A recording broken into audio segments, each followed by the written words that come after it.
ProWrestlingSheet.com. Alright, I just finished watching Nature Boy, the 30 for 30 on ESPN about Ric Flair, and I got a few things to say about it, so I figured the best place to do that would be in one of these YouTube videos. I'm gonna have to be honest with you guys. I didn't love the movie. Now, I'm gonna get into it later. The last 20 minutes of the movie were amazing. I cried while watching it. I absolutely thought the last 20 minutes were so compelling, so just heartbreaking to watch. But before I get to all that, I'm gonna focus on the first hour of the movie.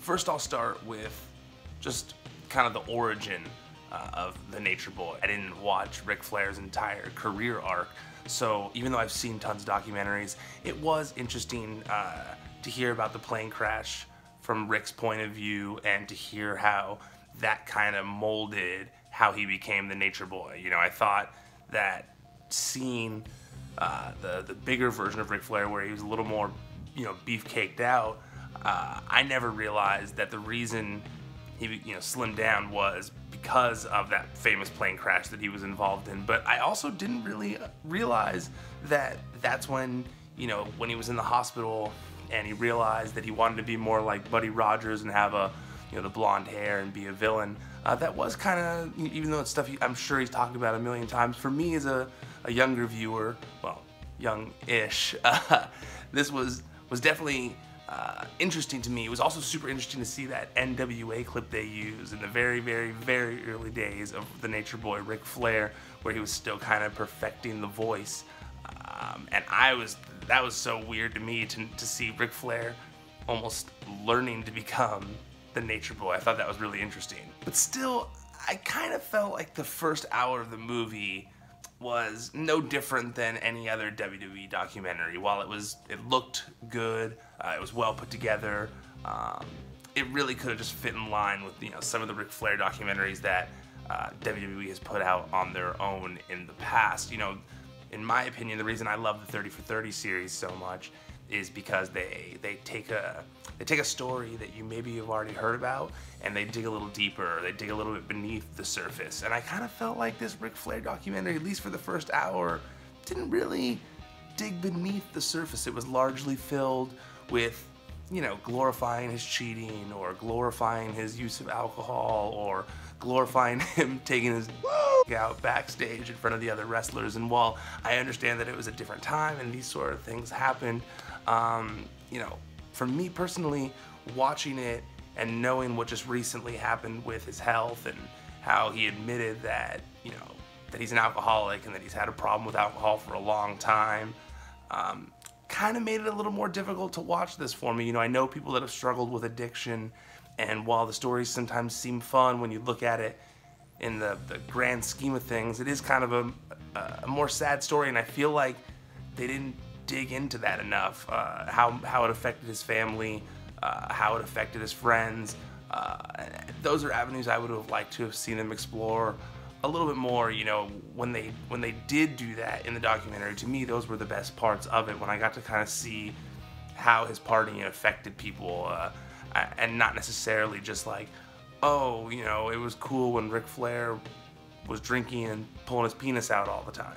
I will say this though, like I said at the top, the last 20 minutes of the movie were just, it was just heartbreaking. Anyone that has suffered from loss, especially a death very close to them, like a son or a brother or a daughter or a sister or anything like that, a girlfriend, fiance, you know how heartbreaking it is and how someone's heart is almost unrepairable sometimes when that happens. And to see Rick admitting, like, I still haven't been happy from this. I had to drink just to not think about it. And, as sad as that is, I think that when people like Ric Flair say that and let other people know that pain is a normal part of the death process and grieving process, I think it helps. It's a sad thing. Death is obviously the most horrible thing to deal with.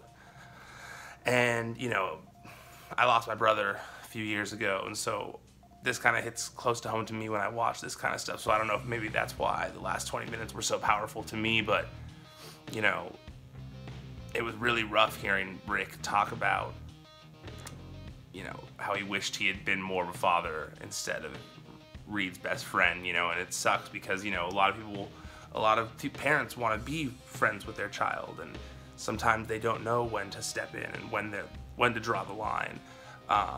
And so it's really sad to see the story. You know, it's also interesting to hear Charlotte Flair talking about how she was going down a completely different path, and that, you know, because of Reed's death, it led her to the WWE.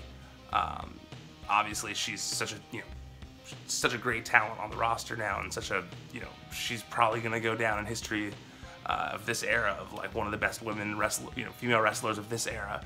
And so it's really, that part of the story is just so sad and so eye-opening as to, you know, everything that went down. You know, the part where Triple H was talking about how they had drug tested Reed multiple times, and Rick ignored what they were telling him about what was in the tests. I mean, it was just sad, man. It was really sad.